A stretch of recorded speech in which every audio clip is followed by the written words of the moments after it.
Donc, sur les datas, comme vous pouvez le voir, donc on va peut-être commencer par faire un tour de table des participants. Donc, Éric Boyer, que vous avez déjà vu ce matin, Xavier Delaruelle, Sébastien Danville, Marion Massol du CINES, Raphaël Medeiros de l'IDRIS, Rachel Nutter de l'Université de Bordeaux et Jean-Philippe Picmal. Voilà. Donc en fait, moi j'avais demandé un peu plus de travail aux intervenants, donc je leur avais demandé de faire quelques supports, en fait, quelques slides. Et bon, le problème des data, c'est quand même quelque chose de très très vaste. Donc on a essayé, après discussion, de se centrer sur 4 thématiques, en sachant que c'est loin d'être exhaustif. Donc la première, c'est la sécurité dans les données. La deuxième, ça sera la réorganisation du stockage et le stockage en général, avec la complexité des transferts de données. On fera un point sur le Data Management Project et un point sur la visualisation. Alors au départ, moi, ce que j'imaginais, c'était on allait aborder chaque thème et puis poser les questions juste derrière. Donc j'ai l'impression que vu le temps qui nous est imparti, peut-être ça sera plus simple de poser les questions à la fin. Enfin, c'est à vous de voir. Si vous voulez interagir dans la salle au fur et à mesure, on verra, quoi. Donc peut-être commencer directement par la première thématique avec la sécurité des données. Peut-être je passe le... Donc,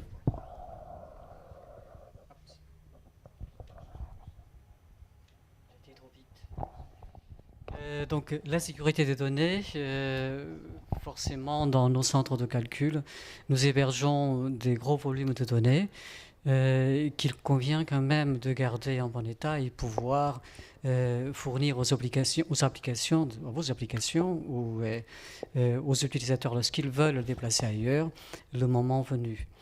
Donc pour cela, on attache beaucoup d'importance à leur sécurité en fonction de l'endroit où les données sont stockées, donc en fonction de leur type.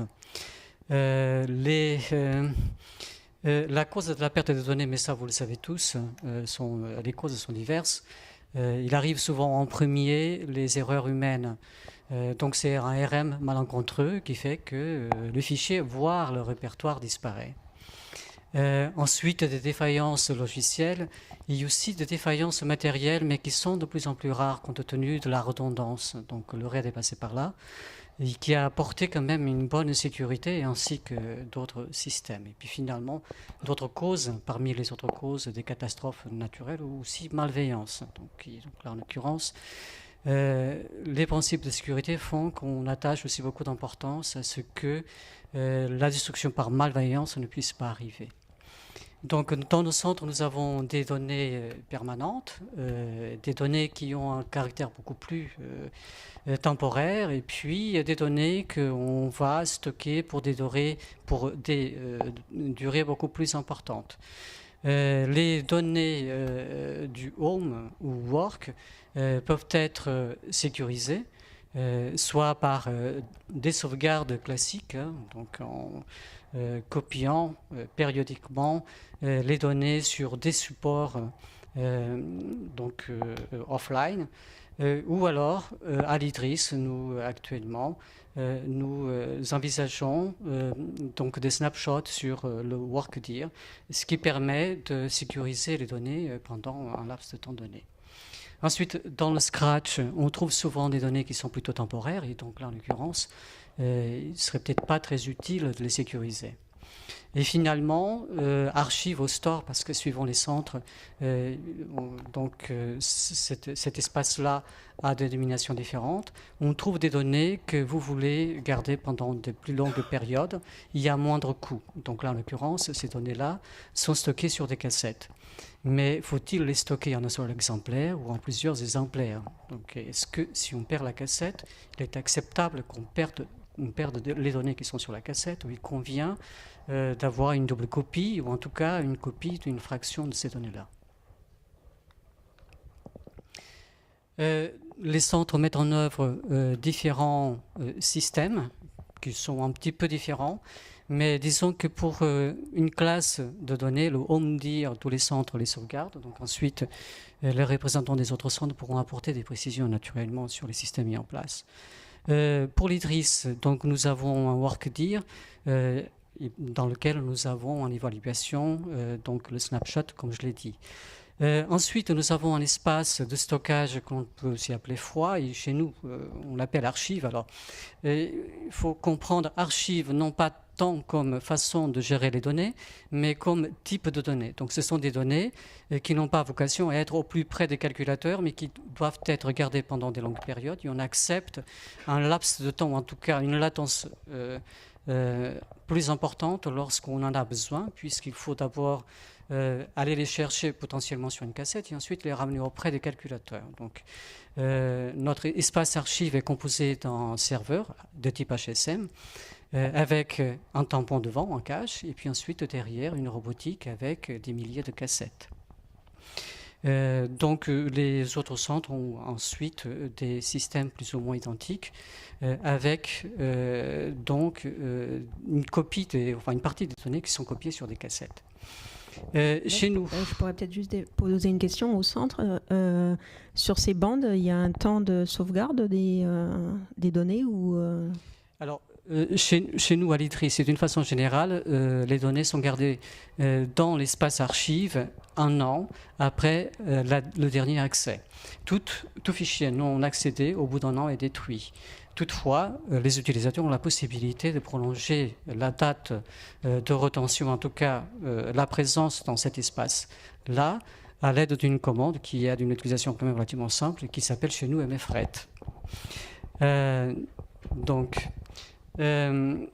Dans cet espace archive, et parce qu'on pense que certaines données sont importantes, on a mis en place un système qui permet aux utilisateurs de demander à dupliquer de façon explicite les données qu'ils le souhaitent. Ces données-là sont dupliquées dans la même robotique, ultérieurement ça peut se faire ailleurs,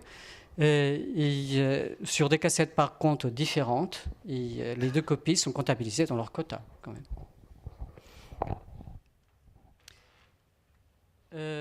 Donc ensuite, les données dans les différents centres sont gérées ou attribuées par projet.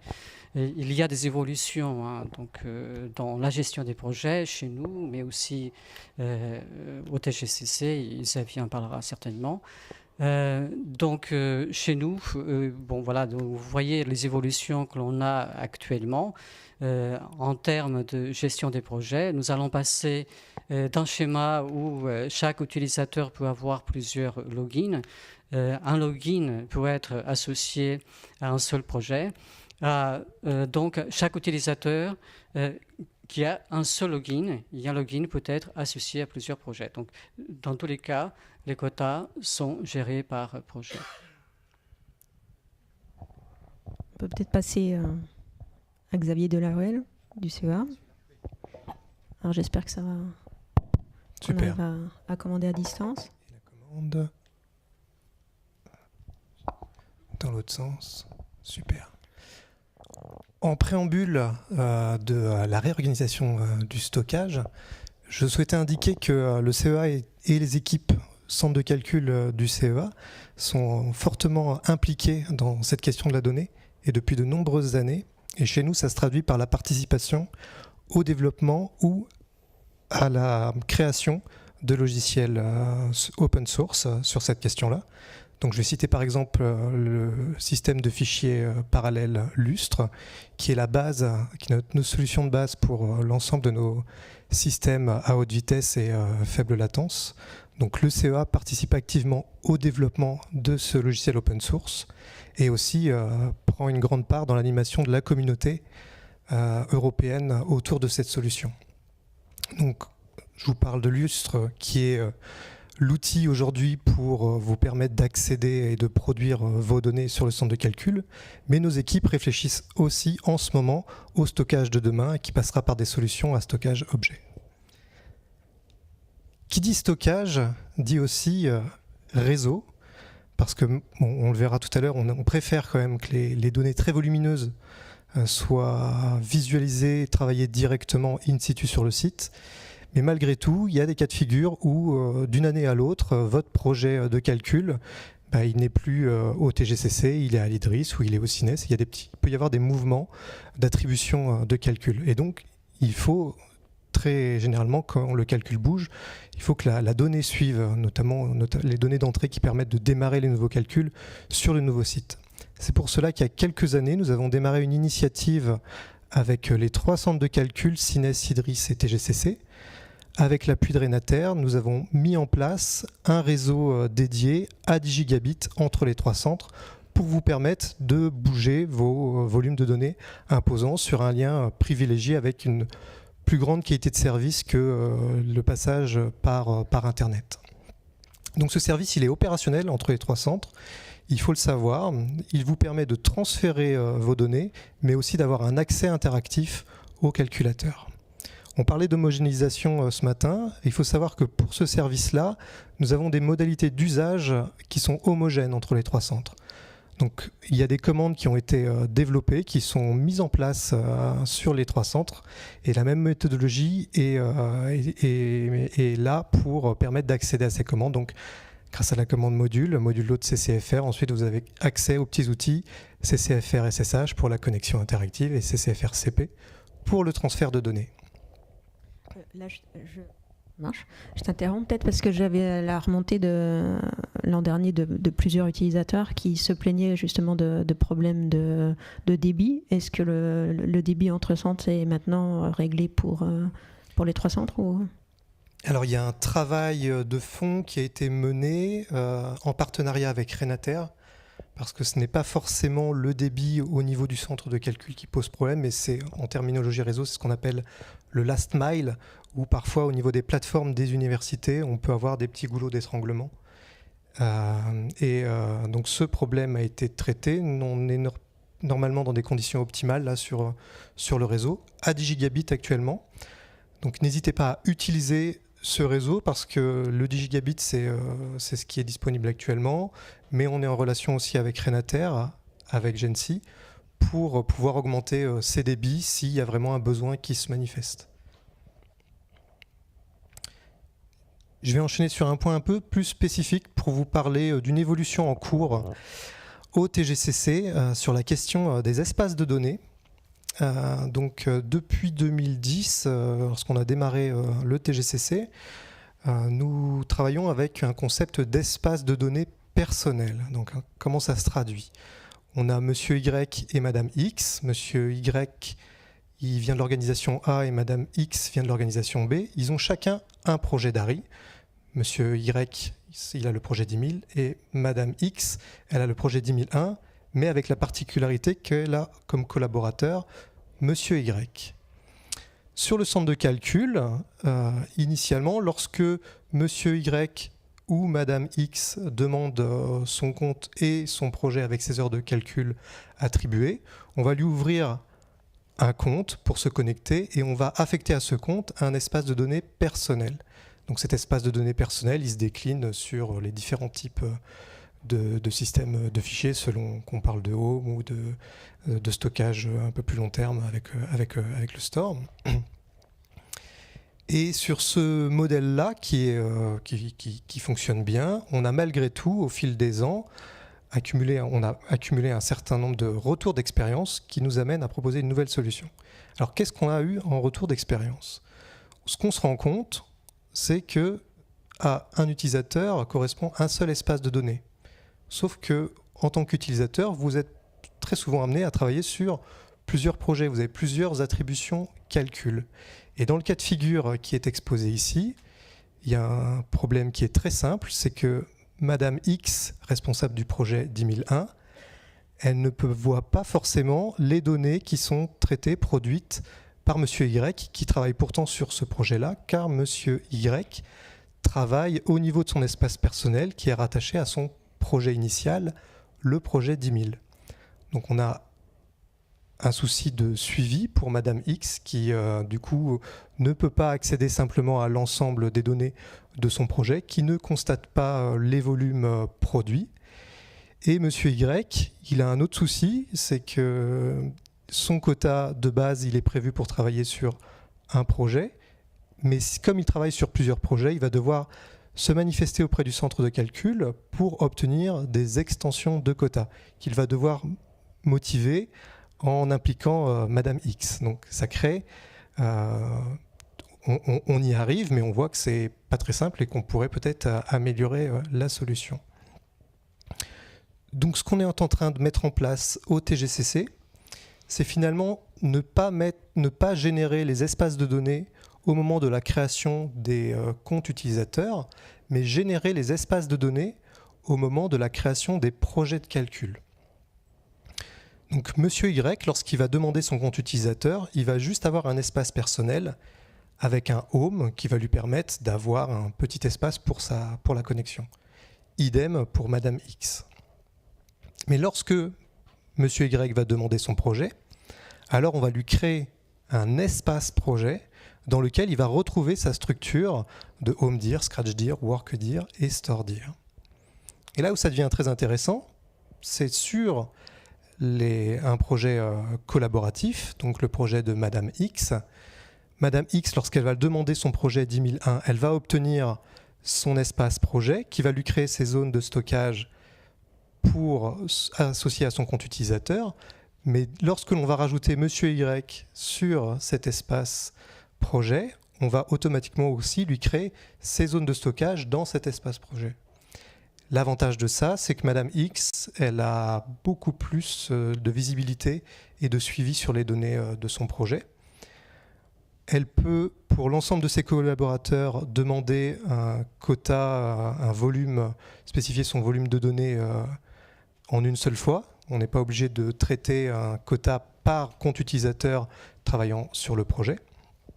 Et dans l'absolu, c'est beaucoup plus simple de cerner quelles sont les données qui sont associées à tel ou tel projet.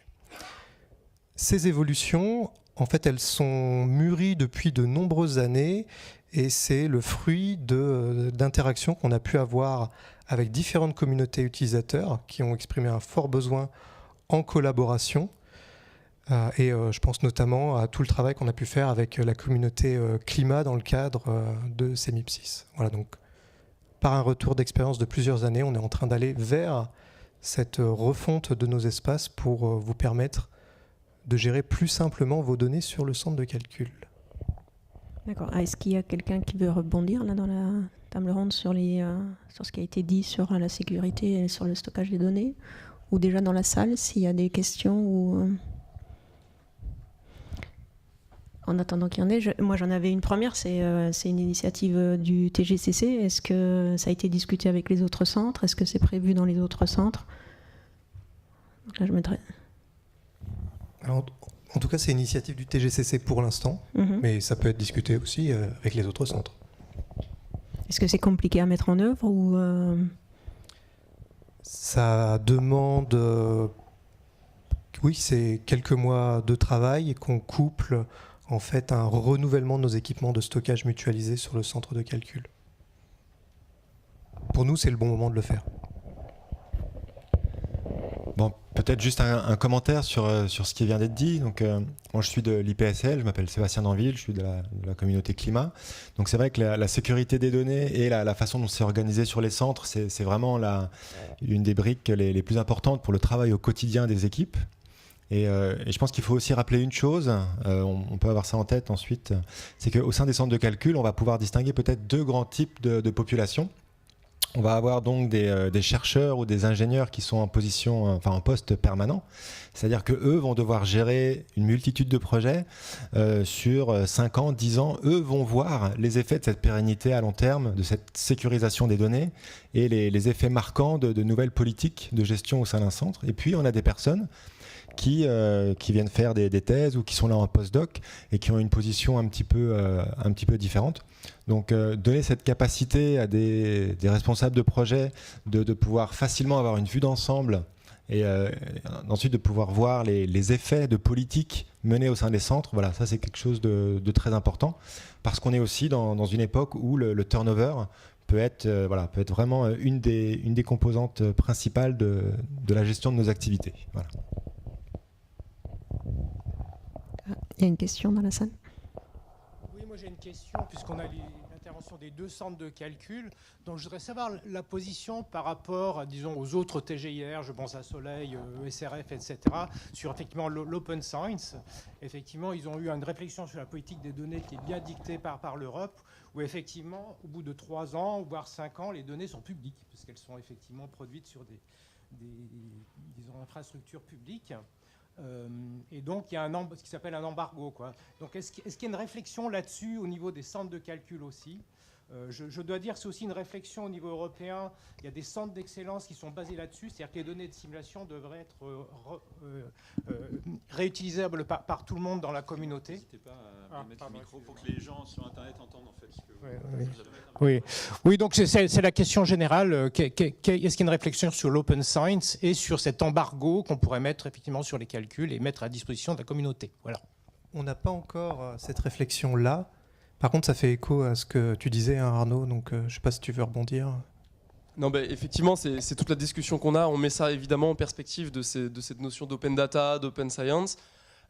Aujourd'hui, il y a un travail qui est fait déjà avec les centres de calcul sur la partie infrastructure, organisationnelle de la donnée, pour pouvoir à terme éventuellement envisager ce genre de discussion. Voilà. Mais la base, en fait, hein, on va dire le niveau 0, déjà niveler les pratiques, les modes d'accès aux données, leur gestion, et effectivement, en prenant en compte ces perspectives ultérieures. Mais après, c'est un peu spécifique. Hein, on a une TGIR où en fait, on est très multidisciplinaire. Il y a extrêmement de pratiques différentes. Donc c'est assez compliqué de tout vraiment organiser par le haut. Hein. Donc voilà, la première étape, c'est déjà de faire ce travail-là au niveau des centres de calcul sur l'organisation de la donnée d'un point de vue concret. Et c'est, je pense, dans un second temps qu'on va avoir aussi cette réflexion-là sur l'ouverture. Il y a des communautés qui sont déjà un peu en avance, hein, comme le climat, qui publie historiquement les données qu'il génère. Donc il y a déjà des choses qui sont en place avec les centres de calcul, hein, en lien direct, sur la publication et l'ouverture à l'international. Donc parce que certaines communautés sont structurées et l'ont mis en place. Oui. Donc voilà. Oui, tout à fait. Donc d'ailleurs, c'est quelque chose que l'IDRIS a fait, il continue de faire. Mais donc la publication se fait à l'initiative des utilisateurs et des communautés. Donc dans le temps, via DOTS et puis via Prodigueux, on a la possibilité de mettre à disposition de la communauté, donc vers l'extérieur, d'un ensemble de données choisies par les utilisateurs. Et si je peux apporter un complément, bien entendu, c'est des choses qui sont prises en compte au niveau de presse. Presse qui participe aussi au projet European Open Science Cloud. Et donc on regarde ça au niveau européen, bien entendu. Voilà, et juste pour compléter, il y avait une question sur le chat, peut-on donner un chiffre sur les temps de transfert entre un utilisateur et un centre, par exemple pour 10 teraoctets? Est-ce qu'on est capable de donner ce genre de choses? Ça va dépendre énormément de où se trouve l'utilisateur.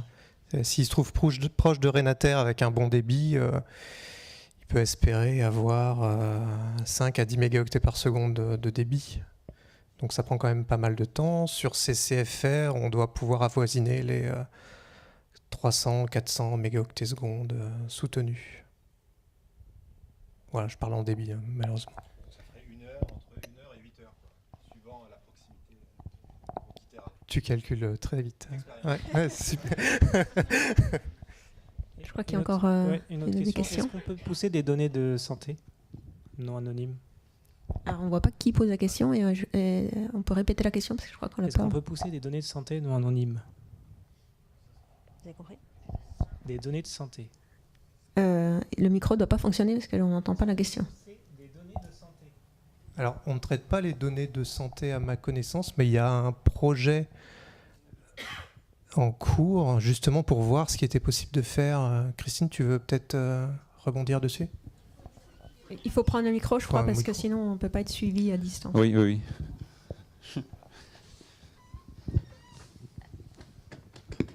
Juste, il faut une accréditation particulière pour pouvoir héberger des données de santé. Donc aujourd'hui, on ne l'a pas, en tout cas au niveau du TGCC. Je ne sais pas au niveau des autres centres, mais je ne crois pas. Enfin bon.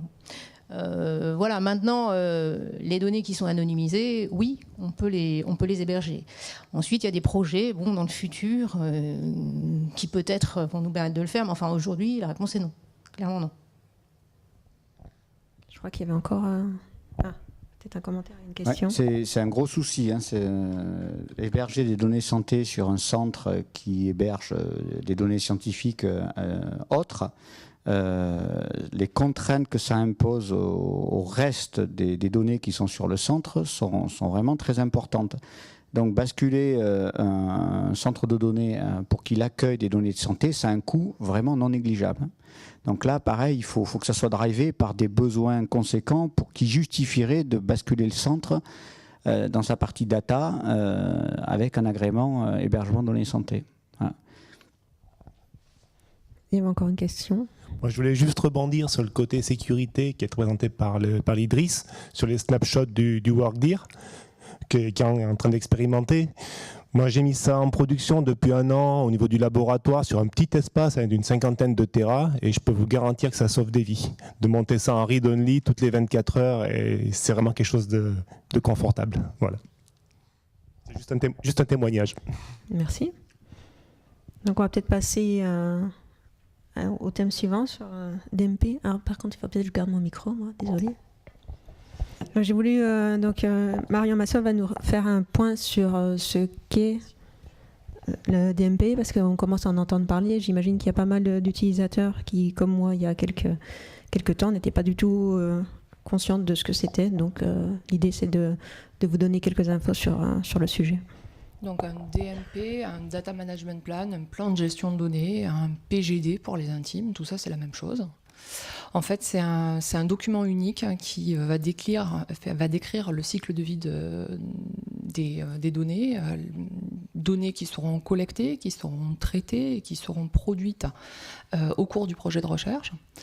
Mais au-delà de la formalisation d'un document, il faut y voir par là une véritable boîte à outils, un ensemble de vraies questions qu'il faut se poser très tôt au début du projet, dans l'optique de pouvoir optimiser, de pouvoir vraiment gagner du temps sur la gestion du projet, la gestion des données du projet, et ensuite faciliter tout le travail qu'il va falloir fournir pour arriver à mettre ces données en open access. Donc c'est aussi un livrable obligatoire depuis le début de l'année par tous les projets subventionnés par la Commission européenne. Justement, donc la Commission oblige à ce que dans les 6 premiers mois du projet, il y ait ce document unique qui soit réalisé, avec ensuite une mise à jour régulière. Donc c'est vraiment la formalisation au sein d'un document unique, prospectif, évolutif et descriptif, d'un ensemble d'informations qui jusqu'alors étaient dispersées entre plusieurs acteurs et sur plusieurs documents. Donc c'est pas du travail supplémentaire, c'est simplement une consolidation, une formalisation qui se fait vraiment sur un document unique. Et c'est ce qui va vraiment avoir une valeur ajoutée et va pouvoir simplifier les choses et le travail par la suite. Donc concrètement, comment est-ce que ça s'articule ? C'est donc un document avec 5 sections. Une première section qui va décrire le projet en tant que tel. Une seconde section qui va être plus d'ordre juridique, avec qui est responsable des données, concrètement qui va être propriétaire. Donc ça renvoie aux notions d'accord de consortium, par exemple. Troisième section relative aux ressources qui sont nécessaires pour pouvoir mettre en œuvre le DMP, donc que ce soit en termes d'un point de vue purement matériel, d'un point de vue personnel, d'un point de vue formation ou d'un point de vue coût. Une quatrième section qui donc est un item qui va être répété autant de fois qu'il y aura de jeux de données pour essayer de décrire les données en tant que telles, mais aussi pour traiter des aspects stockage, accès, sécurisation des données. Métadonnées et puis dissémination, diffusion de la donnée à l'issue du projet. Et enfin donc une dernière section, une 5e section relative à la sélection des informations qui nécessiteront un archivage pérenne, donc vraiment la définition de la substantifique moelle de qu'est-ce qui restera à l'issue du projet de recherche. Hop là. C'est dans l'autre sens, pourtant je sais pas ce que j'ai fait. Excusez-moi.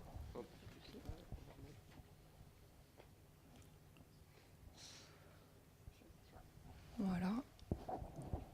Je sais pas si Non, j'ai dit à peu près tout ce qu'il y avait. Et donc sur cette diapositive, vous retrouvez un certain nombre de pointeurs qui vous permettront de pouvoir creuser davantage le sujet, que ce soit d'un point de vue outil, puisque l'INIST aujourd'hui propose un outil qui est un petit peu, enfin qui se base sur une solution développée dans un autre pays européen, qui est un petit peu moins complète que ce qu'on peut trouver par ailleurs, mais qui a vocation à être la solution française présentée et proposée par le CNRS à l'ensemble de la communauté ESR, et puis des guides méthodologiques et des tutoriels. Je vous remercie. Est-ce qu'il y a des gens qui veulent intervenir, qui ont une expérience, un retour d'expérience sur l'écriture d'un DMP ou... Oui, Sébastien, peut-être. Je peux commenter sur le DMP, même si a priori ça peut ressembler à encore une tâche à faire pour pouvoir obtenir des ressources. Moi, c'est ce que j'allais dire, parce que quand on dit que c'est quelque chose qu'on faisait déjà, quand je vois la liste des choses à faire, je me dis, ouf, en plus des demandes d'heures de calcul, il va falloir se rajouter ces tâches administratives supplémentaires. Donc j'imagine que je ne suis pas la seule en tant qu'utilisatrice à se dire que c'est un peu lourd, quoi. Alors, mais je voulais tempérer ça, mais... rapidement. C'est vrai que on peut avoir l'impression que c'est encore une tâche à faire pour obtenir des ressources sur un centre. Mais en fait, je voulais juste donner notre expérience dans notre communauté. C'est un bon investissement parce que on va devoir réfléchir à qu'est-ce qu'on va produire, quel va être le cycle de vie de la donnée qu'on va produire, comment on va l'utiliser. Et rien que de répondre à ces quelques questions, ça ne prend pas beaucoup de temps, hein. Ce sera peut-être quelques jours éparpillés sur 2 semaines pour déjà réfléchir à ça. Le DMP n'a pas besoin d'être vraiment très gros, hein. Il faut au moins donner quelques éléments. Mais une fois qu'on a réfléchi à ça, on sait qui va utiliser nos données, a priori peut-être les croiser avec quel autre type de données. Donc ça nous donne... Et puis, est-ce qu'on a vraiment besoin de produire toutes les données qu'on voulait produire ? Ah non, finalement, pour ça, on n'a pas de cas d'utilisation, c'est peut-être pas la peine.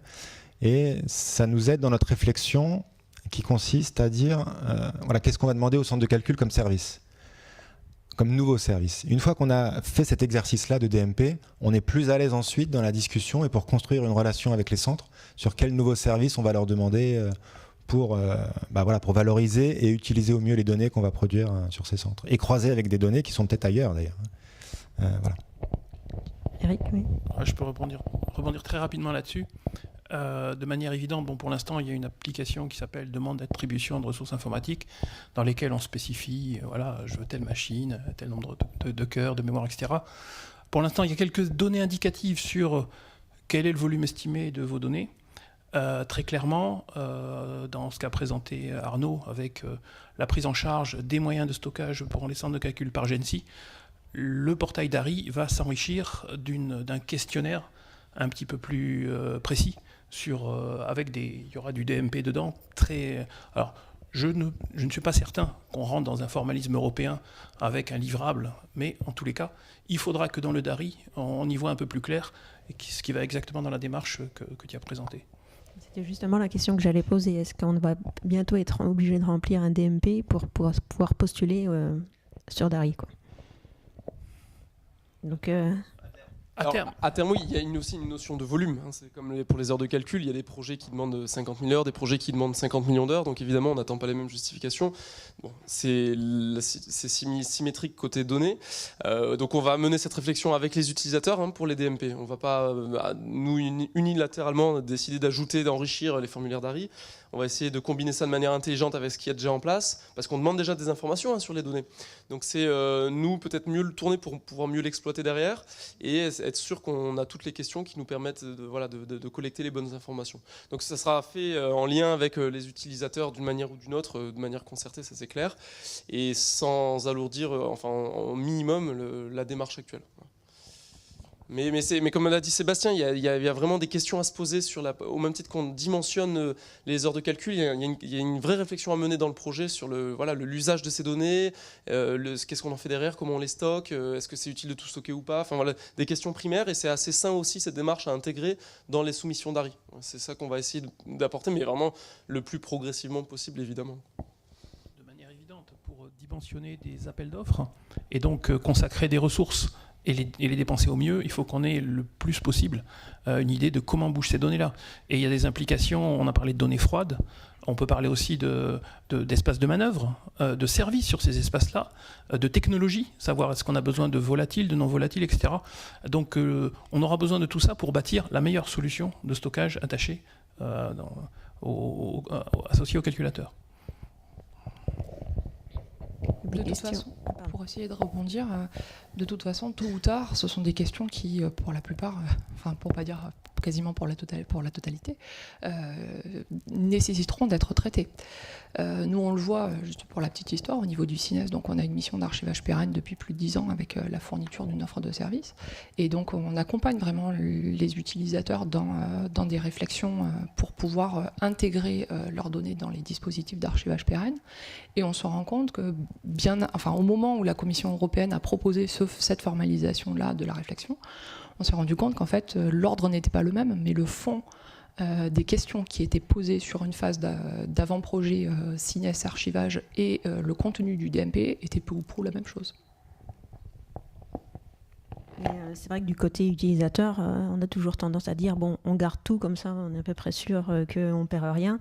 Et on voit qu'avec la multiplication des données, c'est quelque chose qu'il va falloir changer. C'est un comportement qu'il va falloir changer, c'est-à-dire qu'il va falloir on va générer tellement de données qu'il va falloir réussir à accepter de faire le choix de celles qu'on garde et d'être un peu plus vigilant, quoi. Après, la sélection, elle aussi, se fait de facto, parce que la conservation et le partage large de la donnée requièrent souvent une qualification qui nécessite beaucoup de temps, beaucoup d'investissement, et que ce soit en termes de production de métadonnées ou en termes de format de fichier, par exemple, forcément, ça ne peut pas se faire, et ce n'est pas toujours pertinent de le faire sur la totalité du jeu de données qui a été produit. Donc souvent, la donnée qui nécessite archivage n'est jamais qu'un sous-ensemble très faible de ce qui a été produit ou collecté, traité au cours du projet. Sébastien ? Oui. Il y a peut-être encore un retour d'expérience de notre communauté. Je pense qu'un des risques auxquels on doit faire face, un des risques majeurs, c'est que les données qu'on produit ne soient pas utilisées. Et je pense qu'il y a un effet de seuil là-dedans, mais on a quand même... Voilà, il y a ce risque-là. Donc on a aussi cette responsabilité de mettre tout en œuvre, d'avoir la discipline qu'il faut pour minimiser ce risque-là. Et le DMP, c'est la première étape. Donc je pense que c'est vraiment un très bon investissement. Voilà. On a un très bon vendeur en tout cas là. Il y a des retours dans la salle ou... Ah, il y a peut-être un commentaire ou une question. Oui, juste un commentaire sur ce point-là. Le projet SCA en Astro, c'est 2 pétas de données brutes par nuit. Ils doivent en éliminer 90% pour ne pouvoir garder que 10%, parce qu'ils ne sont pas du tout en capacité. Donc déjà, on voit bien qu'à l'ère du big data, l'époque où on conservait tout, parce que c'était possible de conserver tout, c'est révolu maintenant. Donc on ne pourra archiver sur les temps longs que les données à très très haute valeur ajoutée, et qui seront en fait des transformations des données brutes. Et il faut bien que les chercheurs comprennent, qu'on comprenne tous que maintenant on a du travail à faire aussi sur la donnée, et ces plans de management de la donnée, ça devient quelque chose de quasiment obligatoire. Voilà. Ah, il y a un commentaire. Oui, je voulais ajouter un commentaire par rapport à ce que vient de dire Boris. Alors c'est peut-être parce qu'on a partagé des thématiques autour de l'astrophysique spatiale qu'on est familier avec ce genre de choses. Alors comme il a été dit, le DMP c'est effectivement pas nouveau. Alors il ne faut pas se faire peur avec le mot, mais il y a déjà longtemps que les expériences spatiales pratiquaient le DMP, et je rejoins ce qui a été dit au titre d'expérience. Il faut voir ça comme un guide, comme une idée et comme une manière de réfléchir à la manière dont on va traiter ces données. Donc c'est un peu, voilà, c'est un apprentissage méthodologique. Maintenant, j'engagerai fortement les communautés à s'emparer du sujet de manière volontariste, parce que quand la Commission européenne est venue voir l'ESFRI il y a 5 ans, l'ensemble des groupes ESFRI, pour leur demander de réfléchir à l'usage du DMP avec l'aide de la Research Data Alliance, elle nous avait annoncé qu'elle ferait cette annonce de demande pour les DMP, pour toutes les grandes infrastructures de recherche. Ça a déjà commencé partout, sur les synchrotrons, les télescopes, enfin les sources de neutrons, mais qu'à terme, ça deviendrait effectivement, comme l'a dit Boris, obligatoire, contraignant, et là, on a le risque que si la Commission tranche, elle tranche sans retour d'expérience. Donc il faut mieux que vous en empariez et que vous fassiez remonter des commentaires pour ajuster le tir, plutôt que dans 4 ou 5 ans, quand elle aura laissé suffisamment de temps, elle va estimer que c'est bon, elle va fermer les portes, et là vous aurez une règle autoritariste qui vous imposera quelque chose sur le stockage des données. Et la Commission était prête à aller jusque-là, pour les raisons qu'a rappelé Boris, de coûts de stockage de certaines installations. Voilà, donc c'est juste un conseil, effectivement, de remonter vos idées. On pourrait peut-être poursuivre sur ça et peut-être avoir un retour d'expérience plutôt côté utilisateur sur la gestion des grosses quantités de données. Oui, alors ce que je pense, c'est que pour l'utilisateur lambda, c'est un petit peu loin tout ça, quand même. Voilà, pour le moment, pour les plus avancés d'entre eux, enfin d'entre nous, par exemple dans la bio, on fait des efforts pour produire des données. Donc, tout ce qu'on a dit depuis tout à l'heure, le HPC, tout ça, on y est. Mais le parent pauvre, c'est les data. Parce qu'on a mis toutes nos forces à produire plus. Mais je pense que la réflexion sur sur les data qu'on va produire est à peu près très peu avancée. Donc ça donne l'importance pour les centres de calcul de gérer ça globalement, de donner un peu des solutions clés en main. Parce que beaucoup de logiciels en fait vont produire ces données sans avoir vraiment de stratégie. Et avec le boom HPC, des communautés qui viennent de très loin vont se retrouver à produire autant de données que le climat, sans avoir eu la progressive, l'apprentissage progressif qu'il y a eu de bonnes pratiques et tout ça. Donc on va arriver sans bonnes pratiques d'un coup, en quelques mois ou 2 ans, avec énormément de data, probablement des formats de data qui ne sont pas du tout bons, quoi, ou qui stockent, et surtout que la difficulté de les traiter. Parce qu'il va falloir les traiter in situ, parce que le volume va faire que les petits calculs qu'on a fait tout à l'heure, si chaque communauté se met à rapatrier à travers un Ether des volumes comme ça ne va pas le faire sur plusieurs dans les universités tout simplement. Parce qu'avant il y avait avec la physique, le climat, maintenant il va y avoir tout le monde. Donc on va se retrouver avec des flux de données très importants, donc il ne faut pas qu'il y ait trop de flux de données, il faut qu'on soit capable de gérer ça dans les centres de calcul. Donc techniquement, c'est au centre de calcul, à mon avis, de s'emparer de la question pour faire en sorte que les utilisateurs ne fassent pas n'importe quoi. Parce qu'ils vont le faire, ils le font toujours. Voilà. Et aussi, tout simplement, parce que les volumes de données, à mon avis, ne sont pas stockables dans des labos. On parlait de petites équipes, Thierry Dutch parlait de petites équipes tout à l'heure. Tous les labos ont des petits stockages. Donc quand on va avoir une machine exascale, on ne va pas pouvoir rapatrier ces données, donc il va falloir évidemment faire comme l'astrophysique, en enlever 90%, voire 95%, et les traiter sur les centres de calcul. Donc tout ça, à mon avis, c'est vraiment le parent pauvre du HPC global, puisque en gros, on commence à y penser, vraiment. Mais je pense que c'est vraiment tard. C'est très important qu'il y ait ce type de discussion. Parce que dans 2 ans, je pense que les responsables de centres de calcul vont pas forcément aimer les codes qui vont produire beaucoup de choses sur leur machine. Parce qu'avec les KNL, les machins, il y a une densité maintenant de cœurs. Voilà. Donc on va réussir à produire parce qu'on a bien travaillé, on a bien suivi les conseils. Mais on n'a pas suivi, on n'a pas tout lu. Il y a la petite étoile data, big data. Et je pense que voilà, ça on n'a pas fait. D'accord, oui, si les centres peuvent réagir au niveau peut-être de l'aide. Pour rebondir là-dessus, en tant que centre de calcul, on y est à peu près déjà en fait là-dedans. Et nous, ce qu'on détecte, c'est des cas d'usage qui nous semblent anormaux. Et lorsqu'il y a par exemple un grand pic de production de métadonnées, et on a déjà un process de prendre contact avec l'utilisateur ou le groupe d'utilisateurs pour voir ce qu'il essaye de faire et essayer de l'accompagner vers une solution qui est peut-être plus optimale. Donc c'est déjà quelque chose auquel on est pareil. Après, il ne faut pas s'imaginer non plus que des pétas de données, c'est pas simple non plus à produire. Donc on n'y est pas. Enfin, c'est pas non plus immédiat, même s'il y a la puissance de calcul qui est. Et surtout, je pense qu'il y a la connexion entre la date de validité des données, le temps que vous allez les garder, et la capacité pour les équipes qui les produisent de les analyser. Ou de les rapatrier. Donc ils vont probablement pas les rapatrier, donc ils vont les laisser en attendant pour essayer de les analyser. Et il faut pas les perdre, parce que si on génère toutes ces données, ça peut prendre vraiment beaucoup de temps de faire une analyse, voire peut-être même plus que le temps de les produire. Oui, parce que là, on parlait tout à l'heure d'une sauvegarde d'1 an. Sur des grosses quantités de données comme celle-ci, 1 an pour faire de l'analyse, c'est très peu en fait. Donc, Dans la pratique, les données, elles sont associées à des comptes utilisateurs ou des projets, et la majorité des projets d'ARI sont renouvelés d'une année à l'autre. Ce qui fait qu'on n'entre pas souvent dans le mécanisme de nettoyage de ces données. Mais en effet, la pérennité de la donnée à l'issue du projet, c'est une question ouverte, je pense, sur l'ensemble des centres. Par exemple, quand on change de centre, si on vient à changer de centre une année sur l'autre, j'ai l'impression que normalement on clôt l'utilisateur si on n'a plus de projet.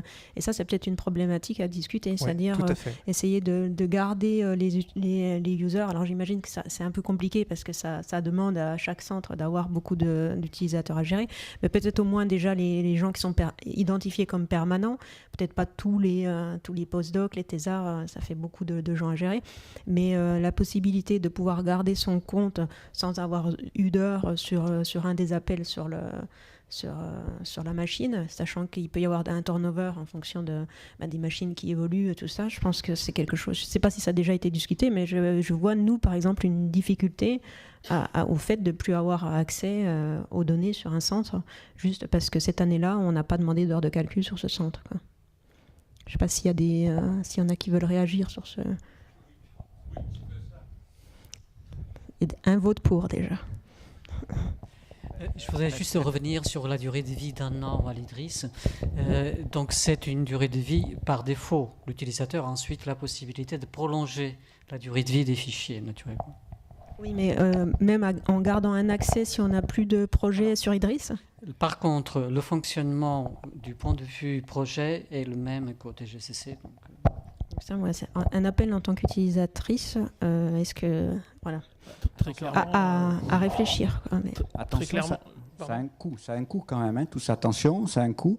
Et il y a une durée qui est assez importante dans la recherche française, c'est la durée d'un doctorat, c'est 3 ans. On voit ça, hein, souvent les données, c'est produit pendant 3 ans pendant la thèse, et il faut déjà sanctuariser en gros cette durée pour pas que le thésard, à sa 3e année, au moment où il rédige, d'un seul coup, il a des soucis sur ces données. Mais ensuite, pérenniser des données alors que le projet calcul est fini, ça a un coût franchement non négligeable. Et là, on termine sur des problématiques de fonctionnement qui paient la facture à l'arrivée, quoi. Donc, d'où l'intérêt toujours d'avoir ces DMP pour, dès le début du projet, avoir une visibilité sur la durée de vie de sa donnée et essayer de trouver des plans B, enfin, des scénarios, différents scénarios pour concilier un peu tout, quoi. Le coût de la sauvegarde de la donnée, quel volume je veux vraiment sauvegarder, qu'est-ce qui est primordial pour moi, etc., quoi. Christine ? Et après, on passera là au dernier volet qui est la visualisation. Non, je voulais juste compléter justement par rapport au fait que à chaque appel d'ARI, effectivement, des utilisateurs se retrouvent migrés d'un compte sur un autre. Et c'est vrai que c'est un problème. On n'a pas encore vraiment identifié bien la solution. Un problème pour vous d'accéder aux données qui restent sur le centre auquel vous n'avez plus accès, c'est un point. Et l'autre point, c'est qu'est-ce que vous faites ? Est-ce que vous transférez une partie des données ? On va se retrouver avec des données qui vont être dupliquées sur les 2 ou 3 centres. Donc tout ça, ça fait partie de la réflexion. Bon, pour l'instant, on a échangé des idées, mais c'est plutôt du domaine du brainstorming. Mais c'est effectivement des points qu'il faut qu'on traite. Tout le monde, quoi. Enfin, pour vous et pour nous aussi. Effectivement, et comme on le disait tout à l'heure, c'est une problématique qu'on doit adresser maintenant avec les centres, avec les utilisateurs. On ne va pas prendre de décision unilatérale. On ne peut pas tout stocker indéfiniment et dans sa globalité, on le sait déjà. Voilà, on n'aura pas... Donc il y a vraiment cette réflexion-là à mener et la question est ouverte. C'est pour ça qu'on a, on a un certain nombre de réflexions en cours. Le DMP est un axe de réflexion fort, puisqu'il est déjà intégré dans certaines pratiques de recherche. Mais on voit cette problématique arriver. Et des utilisateurs typiquement qu'on a migrés pour des raisons de place, d'heures de calcul du TGCC, finalement, il a obtenu des heures oxygène. Il nous a dit, bon bah voilà, ça fait, moi pas de problème pour le calcul, mais ça fait 10 ans, j'ai 10 ans de données au TGCC, qu'est-ce que j'en fais ? J'ai jamais trié, est-ce que je dois les rapatrier au CINES ? Pas forcément. Est-ce que je dois les nettoyer ? Je ne sais pas si j'ai le temps. Enfin voilà, il y a vraiment tout un tas de questions qui se posent. Aujourd'hui, on n'a pas évidemment toutes les réponses arrêtées, mais il faut qu'on mène cette réflexion, qu'on commence en tout cas cette réflexion. Ok. Ah. Bon, on a commencé un peu en retard, hein. On a un petit peu plus de temps quand même. Ouais, on peut se prendre 5-10 minutes. Oui. Juste une remarque. En tant que centre de calcul, nous, on a beaucoup de données en déshérence. Hein, puisque un projet, si une thèse c'est 3 ans, après quand la personne s'en va, est-ce que c'est le chef de projet? Il y a dans la réalité quotidienne beaucoup de données qui n'appartiennent à personne, et si on ne fait pas une action volontaire de nettoyage, on va être envahi. Voilà.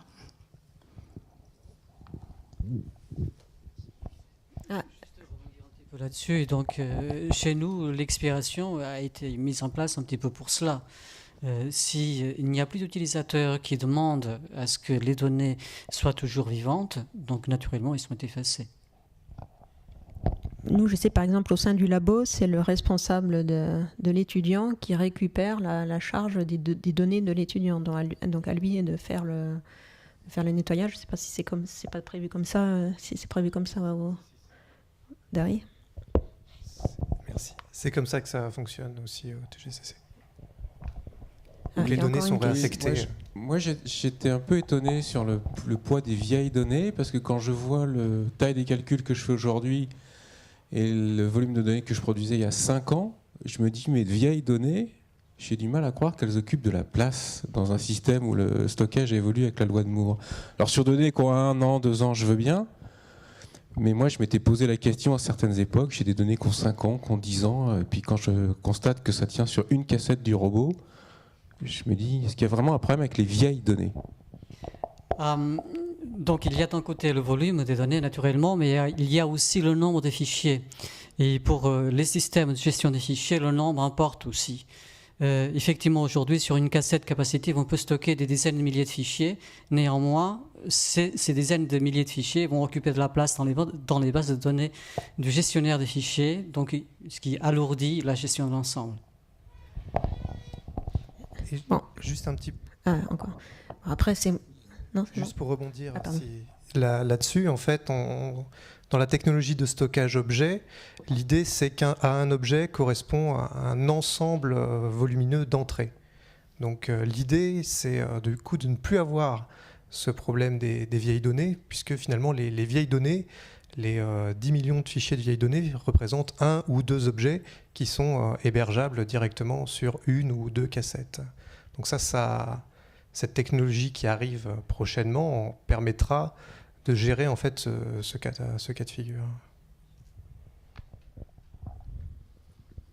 Oui, vous avez parlé principalement de la donnée, ce que vous appelez la donnée computationnelle, mais il y a aussi la donnée expérimentale. Donc par exemple, un exemple, c'est le satellite Rosetta a généré pas mal de données, il faut processer ça, ou alors je sais qu'en sismologie, ils ont énormément de données et ils font des modèles avec, ou en matériaux, où on a des données qui peuvent venir de SRF, ou bien des microscopes. Et là, il y a du calcul intensif qui commence à arriver, hein. Donc Rosetta, c'est le cas. Donc dans ce cas-là, comment vous voyez la chose? Parce qu'il va y avoir le problème déjà du transfert de ces données, de les faire arriver, et ensuite d'avoir les solutions associées. Je crois que ça se fait au niveau des mésocentres plutôt actuellement. On a un cas de figure sur notre centre avec le projet France Génomique, où on a du séquençage à très haut débit qui arrive directement sur le centre de calcul par un lien dédié. On reste sur la plateforme Renater en Ile-de-France. Et ce projet-là, en fait, a nécessité l'acquisition et la mise en œuvre de moyens de stockage dédiés. Donc, comme pour CMIP6, on est entré dans une phase de dialogue avec la communauté pour mettre au point une solution de stockage adaptée à l'instrument qui produit les données. Bon, on va peut-être passer quand même. Merci pour tous ces... On va peut-être passer à la dernière thématique, qui est justement comment éviter, dans un premier temps, le transfert des données en essayant de post-traiter les données sur place. Donc, moi, je vais vous parler en tant qu'utilisatrice. Mon retour d'expérience sur la visualisation graphique à distance. Donc le seul centre qui le propose actuellement, c'est le TGCC, excusez-moi. C'est le TGCC, c'est la solution qu'ils ont retenue, c'est HPC Drive. Et pour nous, ça a été vraiment un service très utile parce que localement dans le laboratoire, donc je suis chercheur CEA au CELIA dans un laboratoire de l'Université de Bordeaux, et localement on n'a pas du tout d'espace de stockage et les vitesses de transfert sont très faibles, donc réaliser des simulations 3D relever un peu de l'exploit. Et grâce à la visualisation graphique à distance, donc tout le post-traitement se fait au TGCC et nous on travaille sur nos stations de travail comme si toutes les données étaient rapatriées en local. Donc je vous ai donné un exemple, je ne sais pas si les utilisateurs sont habitués à ce logiciel. Il est très simple d'utilisation, donc là vous avez, je ne sais pas si...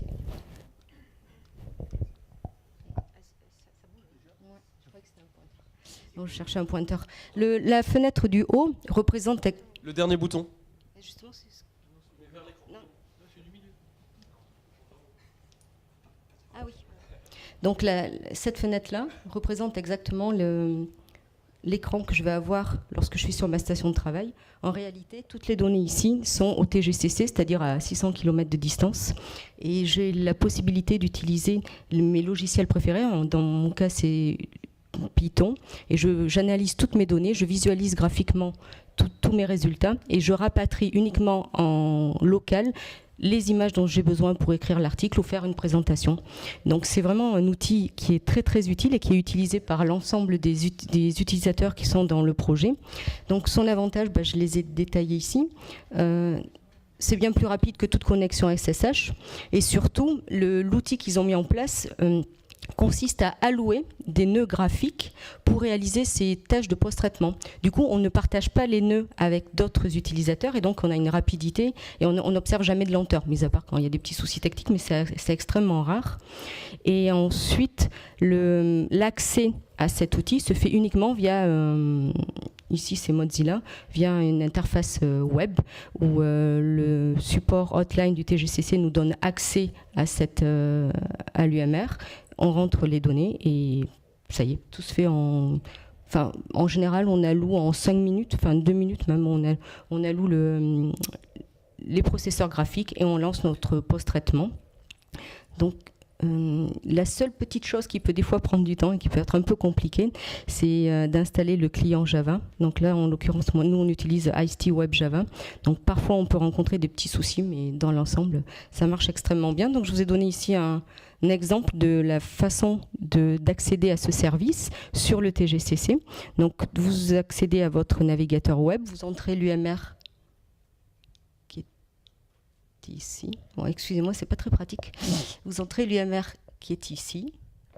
Ensuite, vous définissez la durée pendant laquelle vous souhaitez réaliser vos post-traitements. Et ensuite, vous réservez votre session. Elle se réserve et elle se lance. Si elle est immédiate, elle se lance aussitôt. Il vous suffit d'appuyer sur Access et vous avez immédiatement accès à la visualisation des portées. Et ça, c'est vraiment un service. Vous parliez d'homogénéisation au niveau de Jansi sur les services qui peuvent être apportés. Et ce service-là, je ne le retrouve pas sur le CINES, c'est bien dommage. Et bon, l'IDRIS, je ne connais pas très bien, mais c'est ce qui nous pousse, nous, utilisateurs, à demander la majorité de nos heures de calcul sur le TGCC et de minorer les demandes sur le CINES. J'ai une question très pratique. Il y a 2 types d'utilisation du TGCC, ceux qui donnent leur mot de passe et ceux qui ne le donnent pas. Est-ce qu'avec ça, il faut donner son mot de passe quand on est dans le cas « je dois donner mon mot de passe » ? C'est-à-dire, oui, vous devez donner votre mot de passe à l'application. Une fois pour se connecter à l'UMR, je crois, et ensuite une fois, lorsque Java se lance, il redemande d'accéder à la session. On le donne 2 fois. Mais vraiment, c'est très peu au regard du service rendu. Une seule fois. Il y a une question là-bas, je crois. Oui, moi j'avais une question sur les outils de visualisation que vous utilisez via HPC Drive pour manipuler vos données à distance. C'est quoi comme outil de visualisation?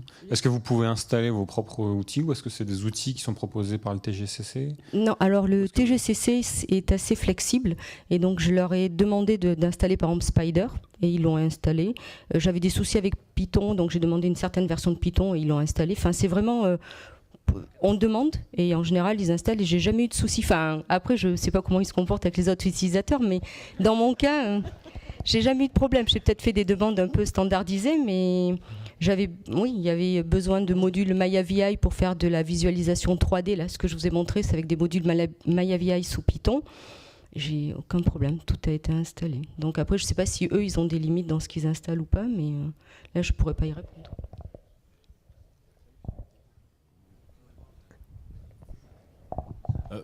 Pour répondre, je vous rassure, on n'installe pas les produits au TGCC à la tête du client. Hein. On connaît les utilisateurs, on connaît les produits. Quand la demande est justifiée, on n'hésite pas à installer, on sait que ça vous rend service. Par contre, on a une gestion fine du cycle de vie des produits, donc on les efface, autant de faire se peut. On essaye de ne pas générer trop de versions de produits. En fait. Donc ça demande un peu de manpower, effectivement, pour installer les produits et les gérer. En parlant de produits, on parle d'outils comme VTK, ParaView, des choses, Visite, des choses. Donc, je sais, au niveau du CINES, donc on discute depuis longtemps justement sur cette visualisation au CINES. Justement, il y a une machine qui visiblement, il y a en discussion la possibilité d'acheter une machine pour la visu. Donc, on va faire un appel aux besoins utilisateurs. Justement, je pense que la difficulté pour les centres, c'est de savoir ce dont les utilisateurs ont vraiment besoin en termes de visualisation. Donc, je pense qu'il faudra essayer tous les gens qui ont besoin de ces outils, faire remonter vos besoins, ça sera un intérêt. Après, je ne sais pas au niveau de l'IDRIS, ce qui est prévu. Alors, donc là, j'avoue mon incompétence au niveau de la visualisation, mais j'ai un collègue, Thierry Goldman, qui pourra vous répondre. Il est là-bas au fond. Et puis M. Nigiro aussi. Je peux répondre, hein, puisque vous savez donc on travaille sous la forme de cycle. Hein, donc, comme vous le réalisez, donc l'IDRIS est dans une fin de cycle, hein, mais nous préparons activement avec Jancy depuis déjà plusieurs mois donc l'appel d'offres hein, pour la future génération donc de l'IDRIS. Ces besoins-ci seront pleinement intégrés. Aujourd'hui, nous n'avons pas les équipements sur la génération actuelle de supercalculateurs. Nous permettant d'offrir directement l'équivalent de ces services-ci. Et nous n'envisageons pas en fait des investissements financiers pour la durée de vie de ces machines. Hein. Donc les solutions que nous avons en fait hein, sont partielles seulement aujourd'hui. Hein. Je crois que comme on en discutait sur la gestion des données, ça c'est quelque chose qui, à l'achat des machines, on commence à en discuter, il va falloir penser aux services de visualisation associés. Je crois qu'on ne pourra plus s'en passer, quoi. Alors juste pour compléter la réponse de Denis Giroux, donc je suis Thierry Goldman, je m'occupe entre autres de visualisation à l'IDRIS. Il y a 17 ans, on faisait ce que le CEA offre. C'est-à-dire qu'on avait mis en place un service national de visualisation avec une machine sur laquelle on encapsulait les logiciels et en réalité, en local, vous cliquiez sur l'image du logiciel. Les données restaient à l'IDRIS. Il fallait à l'époque entre 700 kg et 2 mégabits pour faire une visualisation, et on s'était limité à des logiciels qu'utilisaient beaucoup nos utilisateurs à l'époque. AVS, Nsight, ParaView était balbutiant, Visite n'existait pas, et les autres solutions étaient, comme IDEAL, etc., réservées à du batch simple. Et ce qui s'est passé, c'est qu'au bout de 5 ou 6 ans, on s'est retrouvé avec 5 utilisateurs. Donc on a arrêté le service, parce que la visualisation, à chaque fois, comme dit Denis, répond à des cycles. On est en avance ou on est en retard par rapport aux utilisateurs. Donc pour la prochaine génération de machines, ce sera effectivement intégré. Actuellement, vous pouvez utiliser Visite ou ParaView, mais sans ressources graphiques à l'IDRIS, ce qui est très limité. Mais on n'avait pas non plus un besoin considérable dans ce domaine. Mais ça, je pense que c'était quand même dû au fait qu'on ne générait pas des quantités de données telles que celles qu'on génère à l'heure actuelle et toutes les difficultés de transfert associées. Donc je pense que c'est quand même une question qui revient vraiment au devant de la scène, quoi. Je voulais juste intervenir aussi. Oui, mais si on génère de très grosses quantités de données, il y a des solutions aujourd'hui pour lire directement en mémoire, ne pas fabriquer les fichiers et visualiser à distance. Il y aura probablement 2 types de réponses. Soit vous manipulez des téraoctets de données, et là, les produire et après les laisser sur le centre, en extraire une partie, parce que je ne sais pas comment vous visualiserez un 2000 au cube à distance. Il faudra bien quand même faire un échantillonnage. À l'époque, il y a 15 ans, le Cerfax avait les mêmes problèmes. Sauf que ça, c'est une réponse donnée. Et vous en aurez probablement une autre lorsque les données seront modestes. Après, je crois qu'il y a une histoire aussi de formation et de connaissances, parce que beaucoup d'utilisateurs ne sont pas forcément des personnes qui déposent les dossiers, ne vont pas lire le guide de l'utilisateur sur le site de l'EDARI et ne sont pas au courant de l'existence de ce type de service.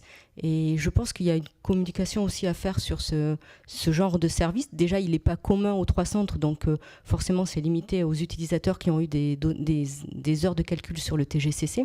Et je pense que plus les gens seront au courant de ces services rendus, plus ils les utiliseront. Nous, dans mon laboratoire, toutes les personnes veulent des heures sur le TGCC, même les personnes du groupe, donc il y a aussi des gens de Paris, veulent des heures sur le TGCC pour avoir accès à ce service. Donc à machine équivalente, ce service fait la différence. Moi j'avais une question pour rebondir encore sur les services proposés via HPC Drive. Donc on a parlé d'outils on va dire commerciaux largement diffusés pour la visualisation, comme Paraview, Visit, etc.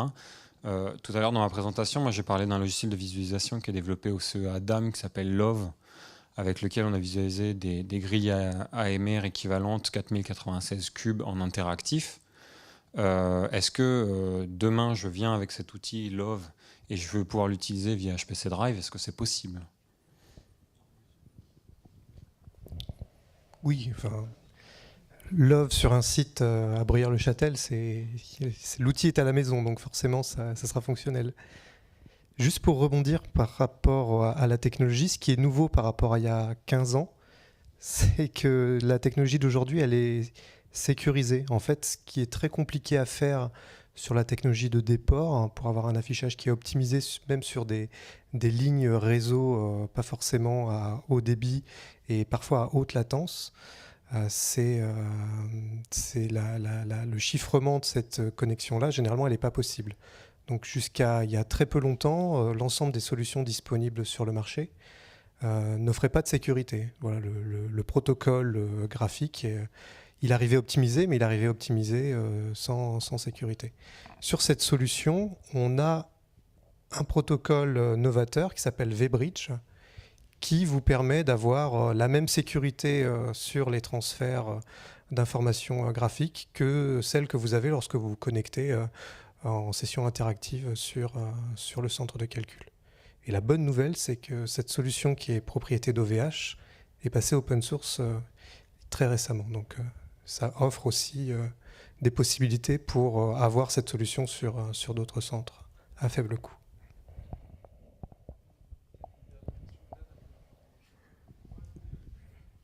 On n'entend pas par contre. J'arrive.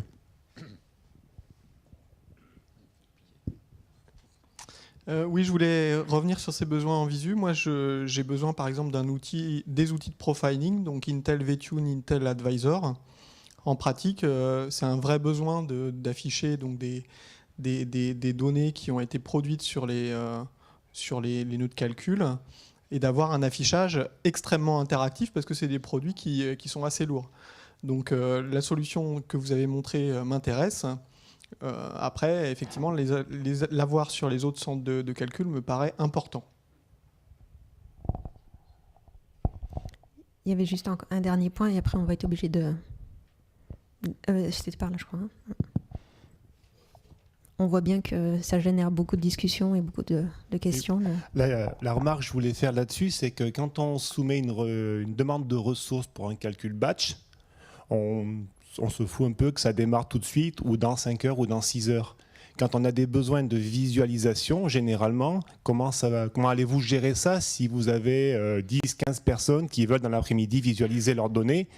Quelles ressources vous pouvez y attacher? Ça me paraît quand même très compliqué d'arriver à satisfaire tout le monde, la demande de tout le monde, parce que la visu, ça va être par pointe, des gens qui auront des besoins à un moment donné. Et là, il faut bien avoir la ressource avec les nœuds graphiques qui suivent derrière. Après, quand vous parliez de protocoles sécurisés, il y a quand même des outils qui font ça depuis longtemps. Moi, j'utilise des choses comme ça s'appelle Tiger VNC, qui crée automatiquement un tunnel SSH. et qui permet de faire ça en open source, du déport d'affichage aussi assez facilement. Mais moi, c'est plutôt le côté ressources matérielles qui m'intrigue un peu, comment vous pouvez gérer ça avec une grande quantité d'utilisateurs. Alors, Rachel a décrit le cas d'usage le plus simple, c'est-à-dire on se connecte sur l'application, on demande les ressources, par chance elles sont disponibles, donc on y a accès automatiquement. Mais il faut savoir qu'en fait, cet outil-là, c'est un calendrier. Donc vous pouvez réserver votre créneau de visualisation dès lors qu'il y a sur ce laps de temps que vous souhaitez, il y a des ressources disponibles. Donc vous pouvez, s'il y a famine sur la ressource, vous pouvez anticiper votre demande et poser une réservation pour votre créneau de visualisation dans 2 ou 3 jours. Sur les solutions comme TigerVNC, n'offre pas en fait la même fluidité en fait de déport graphique, notamment sur les connexions à faible débit ou à très haute latence. C'est pour ça que le VBridge offre un gain quand même très important. Bon, ben merci à tous pour toutes ces discussions.